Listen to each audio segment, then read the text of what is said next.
Hello everybody, thank you for joining us. If you're new to our channel, we are Carrie and Casey Intuitive. Hi. For those who are familiar with us already, welcome back again.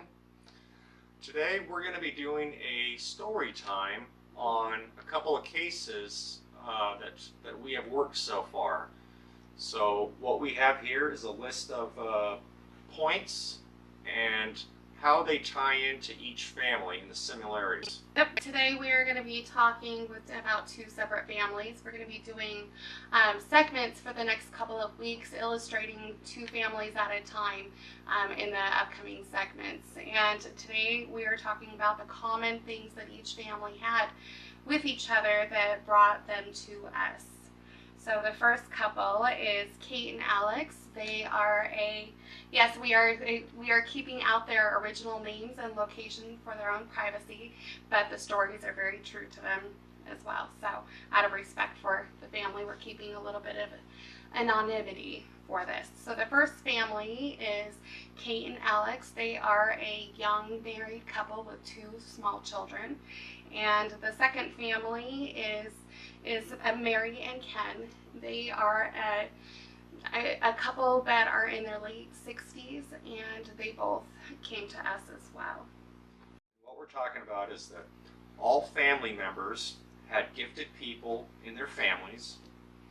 All the families didn't have control or boundaries or protections set up in developing their gifts. Right, and so the two couples that came to us, both of them were families, separate families that didn't know each other. Both of them had people within the household that were early in their mediumship or even well developed in their mediumship but didn't understand fully what that really meant. Both of them, the families, had people that had seen entities within their house from the time that they were small children, and the activity got so big that they came to both Casey and myself for help within their house. Both of them, the families didn't, like Casey said, they didn't have protections down or a real strong understanding of their abilities. Therefore, they were wide open because they didn't have those protections down. So that is something that's very common, and especially with what we're talking about today, both of those families did have members within their household with psychic mediumship abilities without protections or discernment. Yes. For our second bullet point, we're talking about all families had a skeptical person or people in the house. Right, and quite often this is going to be a lot of the husbands. A lot of the husbands always come to us and say, well, what do you think about skeptic people? Mm-hmm. And quite honestly, we find that to be a really good thing, because that skepticism means that you're open to discernment and protections.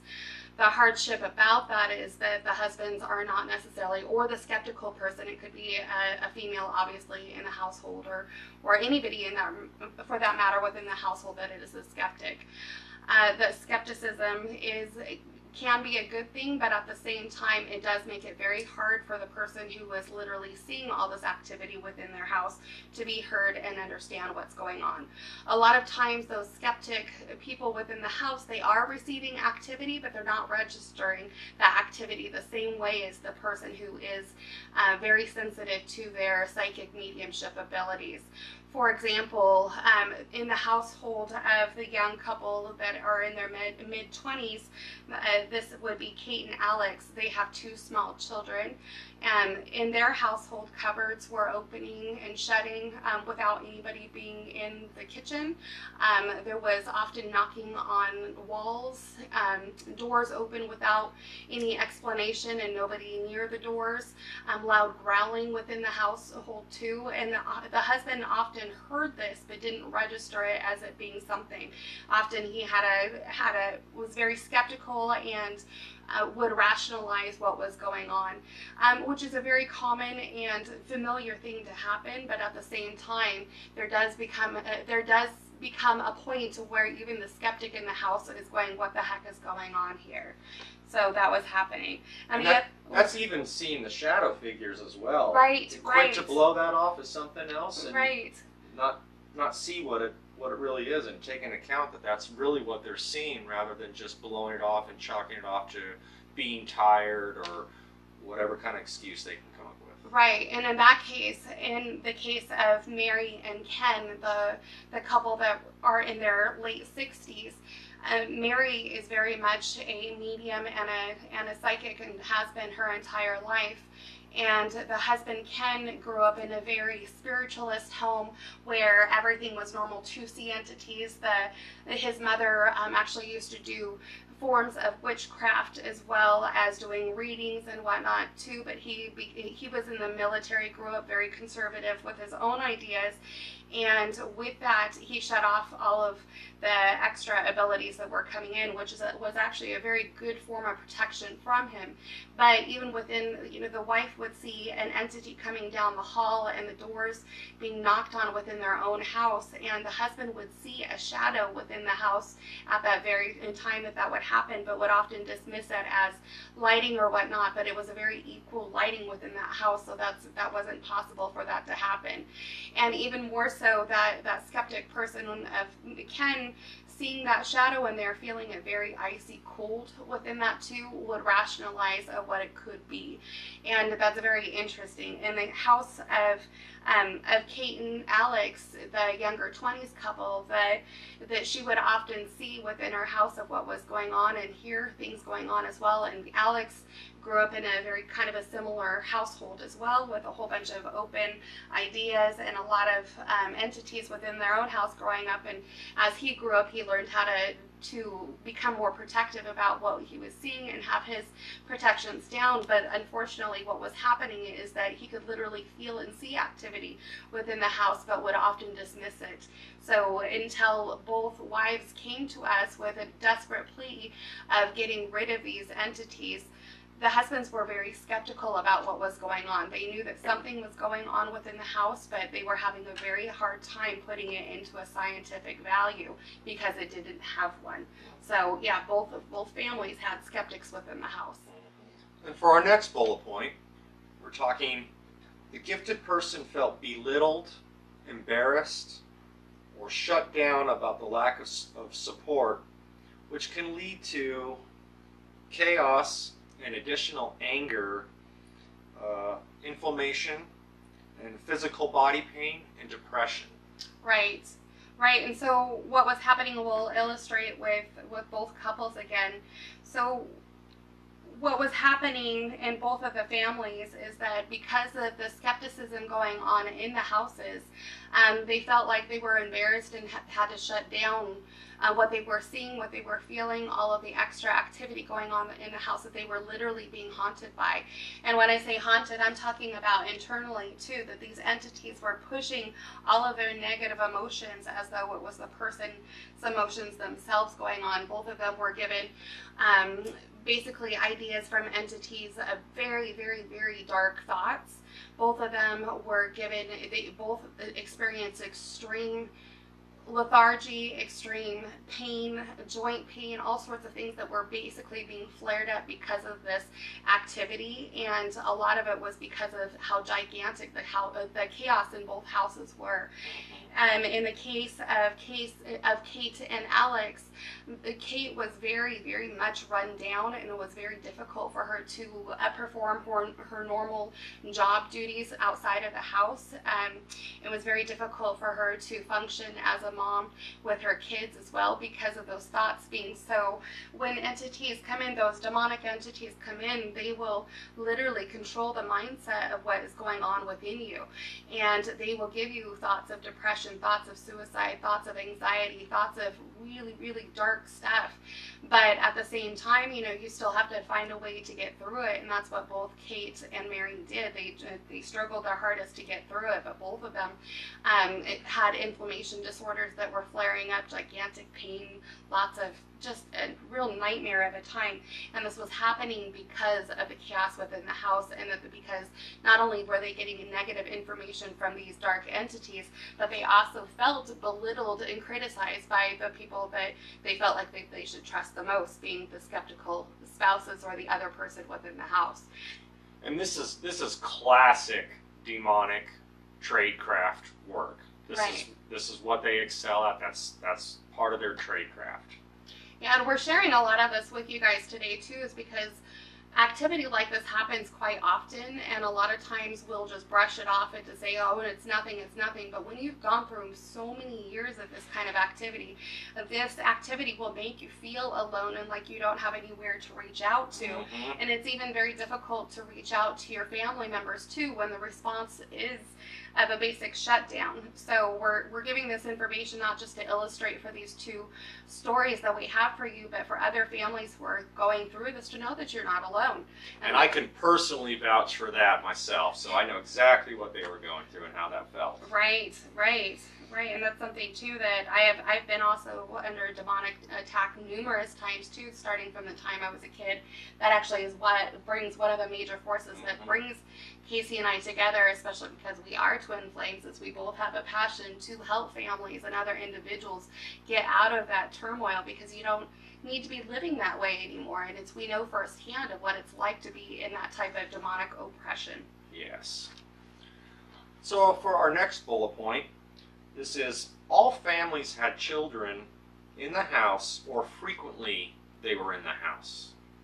And this is either their own kids, or in the case of Mary and Ken, grandkids. Right.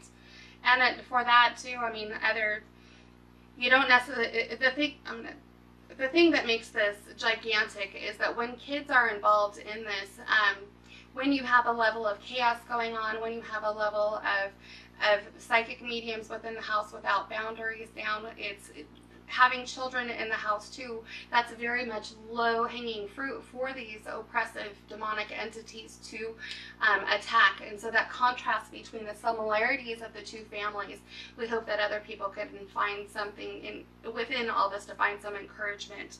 So in the case of these two families, Kate and Alex being the middle-aged or the late 20s couple, they had 2 children, very small children, in their house with them all the time.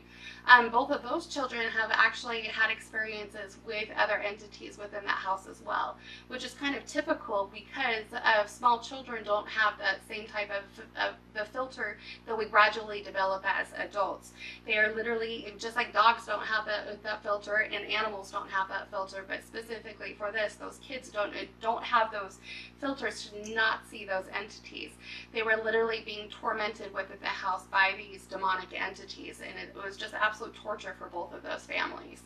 And especially with the demonic entities that were inside of the house, the actual bedroom of those 2 small children within Kate and Alex's house, that is just a nightmare, with toys falling off the shelf, their beds being shaken, the walls being knocked on, constant feeling of somebody watching them and never being alone. They were both given that gigantic fear feeling. It was just a terrible experience for them.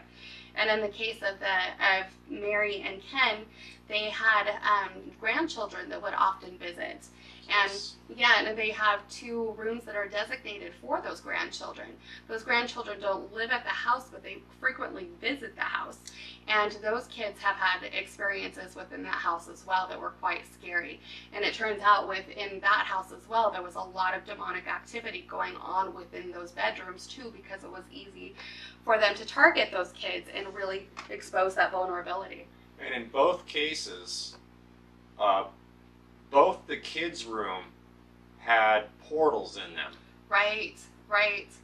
And also, not all of us have children, but we tend to think of our animals as children in a degree. For real. But in both cases of this, the animals that were in the house were heavily preyed upon and were terrorized by these demonic entities. I remember the cat at Kate and Alex's house. Oh, yeah. This poor thing was scared out of its mind and grasped onto both of us for dear life and had this look of absolute terror. Yeah, sweet kitty. It was hard to watch. It was really hard to watch. Yeah, and even in the litter room for that sweet cat, that where the bedroom of the children's room was and where the cat room were kind of adjacent to each other, they shared a common wall. There was a gigantic portal between the cat's space and also the children's bedroom. The portal actually linked between those two rooms for that demonic activity to happen. So yeah, of course we're going to count animals absolutely as children in this part, and yes, very, very sensitive. That poor cat had a very difficult time doing its business in that room or getting comfortable or going anywhere near that activity, because literally you could feel that there was a portal in that area. There was a gigantic vortex within the wall. Not only that, but it was also felt like an electric field within there, very icy cold, and you could absolutely tell the presence of it, and that poor cat was just afraid to go in there for good reason. For good reason. And for our next bullet point, this is all families had experiences with these entities that followed them to other locations. And this is very true with demonic activity, is that they are not bound by one location. And more often than not, well, there are cases where demons will be attached to a location, but in this case, the demon is attached to the person, as is a lot of the cases. They are attached to the person. And I can vouch for this too, that even when you change locations and you go to somewhere else, the activity and the demonic entity will follow. It doesn't matter. Especially in places that you feel it's going to be peaceful.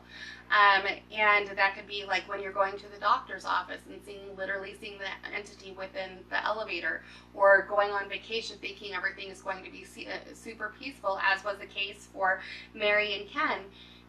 Well, they went on vacation and this entity followed. So within the hotel rooms, they experienced the same activity that they were getting at home at other locations. So, and same thing with Kate and Alex. Kate was, while she was in the car getting ready for work, often that activity would follow with her too, mess with her hair while she's driving. There was no windows down or anything like that, no air on, just a lot of creepy thoughts, you could literally feel what it feels like when you have an entity next to you. And anybody who's ever experienced that knows that there is a big difference between just feeling everyday heaviness or everyday, discomfort that's going on in your life, or air conditions. You can literally feel the difference between what is seemingly normal and what is truly demonic, or those negative energies. They have a completely different feel, and anybody who's gone through this knows exactly what that feels like. And quite often, going back to the skeptics are often too likely to dismiss that feeling until it's actually called out for them. And that's usually when they open their eyes and say, oh my gosh, there is something going on here.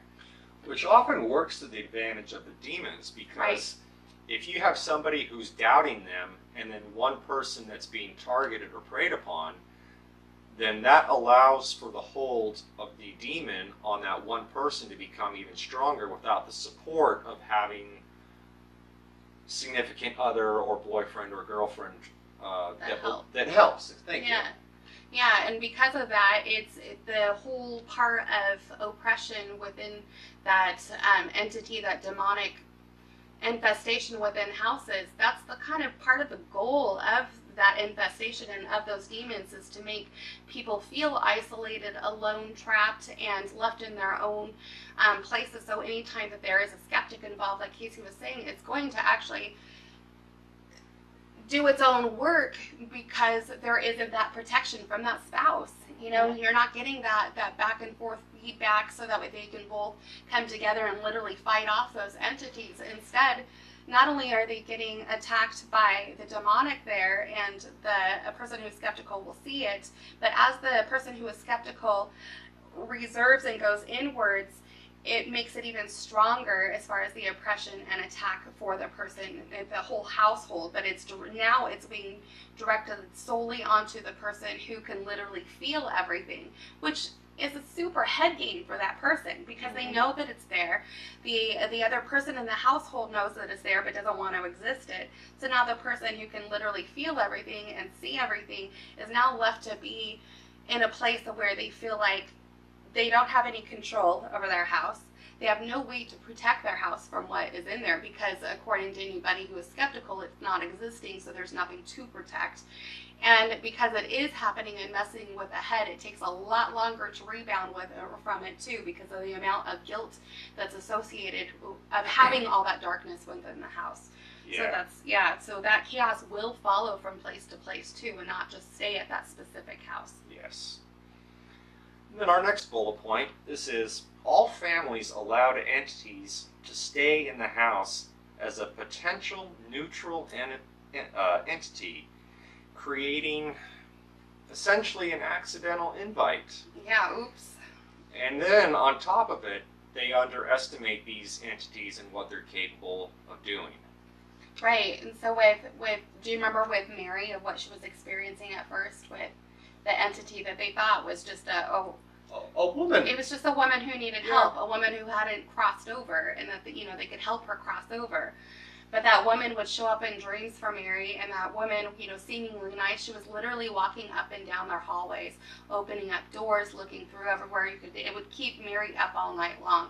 And she just thought, at one point, well, how do I help? I mean, anybody who has any type of heart whatsoever is going to want to help. You don't want to see negative things happen to other people, even if it is an entity of a spirit who hasn't crossed over. Of course you're going to want to help. So, and in this case, for Mary, she did. She was like, hey, how can I help you? I'll help you cross over. You can stay in this space. I don't know if this house was something that was yours before, or whatever you need, you can stay here and I'll help you, and you'll be in a safe place until you're ready to cross over. Also, the thing about Kate and Alex, the same thing happened there too. So they thought that with Kate, she thought that, there was this gentleman that was walking through the house, the older daughter of the two small children that they had, was literally seeing this man show up in the closet and whatnot too. So Kate thought, this guy isn't doing any harm. We can go ahead and share space. And, their cabinet doors were opening, and she thought, okay, well, cool, this is just a roommate. As long as you don't hurt me, we won't hurt you, and everything can be all compatible there. But to their surprise, these entities were not what they thought that they were at all. And that's another tradecraft of the demonic. They love to prey on our humanity, knowing that we want to help other people, and that we don't want to leave somebody lying on the ground that's hurt. Right. It'll prey on our humanity and take advantage of that. And that's exactly what happened in these two cases, by allowing what they thought was just an innocent entity to remain in their house as a roommate, more or less. Right. That created the invite for the demon or the demonic to stay. Right. And manifest even more and worse. Right, and the thing with those things too is that our humanity still matters, our purpose matters. If that we're not saying to not help entities cross over, that's not at all what we're saying. But you really, really need to have your solid protections and discernment down too before you even agree to helping anything cross over either. The truth is that after death, they have eternity. They have eternity to work things out. We only have our earth realm for as long as we wake up and breathe and move on that day. So our purpose, while we want to help and be out there, we need to be really careful to stay on our purpose too. And that often means using discernment and knowing. There's that word again. Yeah, discernment. Right. Discernment. It's heavily, really, really, really important. But yeah, both of these families, that's what they wanted to help out over there. So that's how that all happened. And thinking that these entities were neutral, I mean, what a slap in the face that is, though, to think, okay, you know what, I'm letting you in my house. I'm going to give you only positivity and only help and support here for whatever cause that this entity is in their house for. This is what they're thinking. We're going to help and coexist together. What a slap in the face, though, to find out, though, that it's really a negative entity, and not just one. It's an entity that came with a lot of friends, and what a slap, Yes. So that's weird. Those two common things that happens often in families. But today we're talking about these two cases. So yeah, that's gigantic. For our next bullet point, all families believed in a higher power. None of them were agnostic or atheist. They all believed in some form of a higher power. Mm-hmm. Whether you call that God or highest self. Yeah, or literally Jesus. Or the reason why that's an interesting comparison is because those two families in this believe in something bigger than themselves. Yes. They have a full understanding that there is something bigger than themselves. Therefore, they're not trapping themselves within their own ego. That's why that's something that we illustrate within this. Both families had a devout relationship with a higher being, meaning either their highest self, their God being, the Jesus, they had something that was outside of their ego. And you would think that in these situations that, okay, if you believe and you are light being and you are doing good for others and you're doing all of this and you know that ego is not what you're striving for, therefore, you know, you're believing in a higher power and doing light and being light, you would think that you wouldn't be under attack. However, that's not necessarily the case, and this proves bad things do happen to good people, and it's that both families shared faith. Yes. Yes. For our next one, all families reached a point where they felt they were no longer in control or had control of the situation with these entities, and eventually they all hit their breaking point. There's only so much that we can do and put up with for so long before we eventually crash into a wall Right. and hit some kind of breaking point. Right. So with that one, both families they had been putting up with the demonic activity within their houses for one family, Kate and Alex, they had been putting it up with it for a year. They had moved into that apartment place a year prior to this a year ago, but received activity almost immediately from the time that they moved into that house. Yes. With Kate seeing the entity, she thought that entity was, like I said earlier, was a neutral spirit that just needed help crossing over. But both, and also with Mary, they had just bought the house several years ago, and from day one, she could feel presence within that house. Yeah, she spoke about that very vividly, that she felt like she was being watched, Right. or that they had something that was a heavy presence that was in their house from the moment that the realtor opened the door and let them go into the house. Yeah, Mary was, as soon as they went into the house, she literally felt super nauseous. She was dizzy, almost passed out. The feeling of what those entities put on you, it's not like your typical kind of I'm nauseous or dizzy. It is a 100% all-consuming feeling. There is no way to shake out of that. Both families that were experiencing that and more, that brought up the inflammation and whatnot with that too, but they both families tried during those entire times to clear those entities as well.